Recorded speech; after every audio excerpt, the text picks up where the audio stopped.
Mic competition সেটার পর খেতিমা সাউন্ডের মালিক মাধব কি ডায়লগ লাগায় শুনেছিস?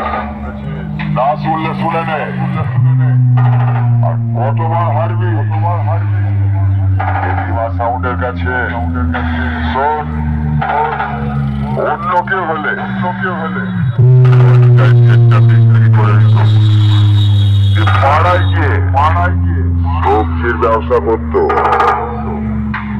আর কত অপমান শুনবি? জানি পুকুরের ল্যাস সোজা হয় না। শোন, আমি হলাম কালিয়ের খেপিমা সাউন্ড। কোনো কিছু জিততে পারিনি, আর পারছিও না। বাচ্চার মতন থাক। খেপিমা সাউন্ডে মালিক পাথর পড়ে